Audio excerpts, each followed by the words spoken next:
Hey, what is up guys? So there's actually some new cards from Rising Rampage, which is the set that's coming after Dark Neostorm.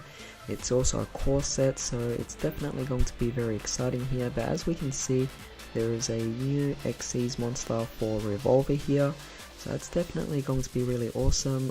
Its name is Borrel X Charge Dragon. So let's actually go over a lot of these new cards here. He's actually going to be featured as the cover card for this.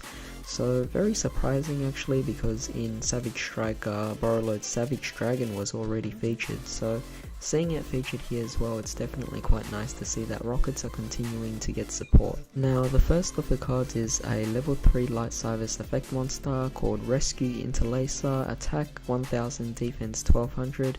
You can only use the first effect of this card's name once per turn. First effect, during damage calculation, when a Cyberse monster you control is attacked, you can discard this card, damage you take becomes 0. For the second effect, during the end phase of a turn in which this card is discarded to the graveyard because of its own effect, special summon this card. So overall, the first effect is kind of like a hand trap of course, but it isn't particularly amazing because we kind of can afford the damage, and even so with Cyberse we mostly expend our cards to make our big combo plays, and we normally don't really have the space to add in cards like this into it. As for the second effect, it being discarded and being able to special summon itself, I mean it's nice to actually have a link material, but overall I don't really see Cyberse having a deck where you actually have spare cards in your hand. Most of your turns you empty out your hand on the big combos. The next card we have is Cross Debugger, otherwise it's called Cross Debug. Level 2 Dark Cyberse effect monster, attack 900, defense 600. You can only use each effect of this card's name once per turn. First effect, if you control 2 or more link monsters, you can special summon this card from your hand.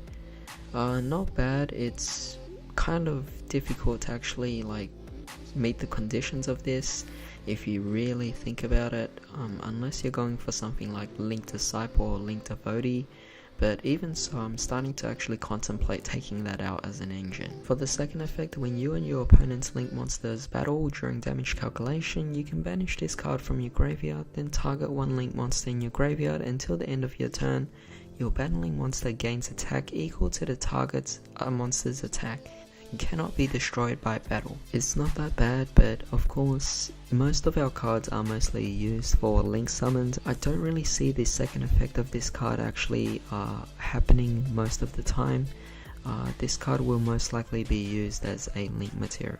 Now very excitingly we have DMZ Dragon, level 4 Dark Dragon effect monster, attack 0, defense 2000. First effect, once per turn you can target one dragon monster you control and one level 4 or lower dragon monster in your graveyard. Equip the monster in the graveyard to the monster on the field as an equipped card that makes the equipped monster gain 500 attack. Second effect, when your monster equipped with an equipped card attacks, at the end of the damage step you can banish this card from your graveyard, destroy all of that monster's equipped cards, and if they are all destroyed, that monster can attack once again in a row. So it's definitely a really nice card, and it's very fitting of a rocket deck, being that it's not entirely rockets, but of course a Dark Dragon deck now. Now of course for the more exciting card we have Borrel X Charge Dragon, otherwise our cover card Borrel X Charge Dragon. A rank 4 Dark Dragon XYZ effect monster, 3000 attack, defense 2500. Materials requires 2 level 4 Dark Dragon monsters, very appropriate. And I'm glad to see that the Borrel Dragon here is actually more specific to rockets and not so generic, because so far we had Borrel Sword, Borrel Dragon, they were all generic, and I felt that that was definitely a really bad thing for it, because it made rockets a really expensive deck despite the fact that it should be more cheaper than it seems. For the first effect, this XYZ summon card cannot be targeted by the effects of other monsters, so very nice there. And second effect, once per turn you can detach one XYZ material from this card and then target one face-up monster on that field. The monster loses 600 attack and defense, then special summon one Borrel monster from your graveyard, but this monster special summoned by this effect is banished during the end phase. After activating this effect, for the rest of this turn you cannot special summon monsters or attack directly. For a rocket boss monster, this is obviously very common that it has a bit of immunity from different effects, being a Borrel monster of course, but the second effect is also very nice, seeing that you could potentially bring back one of your previous Link monsters like Borrel Dragon or even Borrel Savage Dragon. As long as it's a Borrel monster, I think it's definitely really awesome here. I don't think it's as good as the previous Borrel monsters, but overall it still is a very nice boss monster. Next we have Link Back, a normal spell card. You can only activate a card with this card's name once per turn. Target one Link monster you control in an extra monster zone. Move that monster to your main monster zone that monster points to. Afterwards, send cards from the top of your deck to the graveyard equal to that monster's Link rating.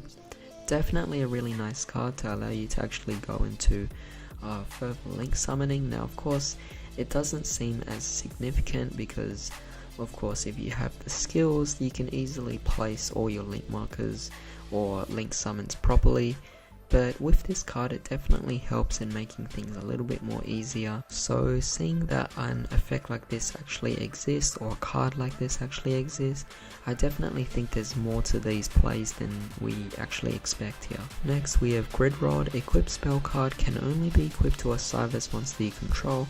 I like that, very specific here. The equipped monster gains 300 attack, is unaffected by your opponent's effects, and once per turn cannot be destroyed by battle. Second effect, if this face-up card on the field is destroyed and sent to the graveyard, you can activate this effect. Until the end of the turn, all Cyberse monsters you control cannot be destroyed by battle card effect. This card is actually not as good as I think. Reason why is because right now Cyberse can already go into a Cyberse Quantum Dragon, Cyberse Clock Dragon and Cyberse Magician. And the good thing about those particular three cards is that they are actually lockdowns. If you bring out at least two of those three cards I mentioned earlier, then you pretty much are protected from your opponents actually attacking you or targeting them with card effects. So as a result, I don't really see this particular equipped spell card played in Cyberse too much, unless you're more so a budget player who doesn't want to play a Cyberse Quantum Dragon or Clock Dragon or Magician. The last card is Draw Discharge, normal trap card. You can only activate a card with this card's name once per turn. When your opponent draws a card due to your opponent's effect, your opponent reveals all cards they drew. If there was a monster card among them, inflict damage to your opponent equal to their total attack. Then banish all of the revealed cards. Now this card is definitely a really good card. It's actually generic, so potentially it could be one of those secret rares that are expensive, because with Pot of Extravagance, Pot of Desires, different draw cards that are very significant here, this card could definitely act as a really great card to just not only burn your opponents but also get rid of the cards they drew. Very amazing card actually, so I definitely see that this card has potential to be one of those more expensive cards in a set. Of course it's a trap card and you can't activate it from your hands, so a lot more slower than the likes of Infinite Impermanence, but regardless it is still a very powerful card. And I don't know, maybe it's just my guess here, but I really have to hear your thoughts on this as well. But these are basically all the cards we've gone through so far. These are just the first few cards. It's nice to see that we're getting some more rocket support, nice to see that, well, we're always going to get Cyberse support, but there's also a few other interesting cards as well, just like Draw Discharge. But of course, tell me what you guys actually thought about these particular new cards. Do you actually think some of these are going to be broken? Are you actually excited for any of them? In the meantime, hope you guys have a great day. I'll see you next time.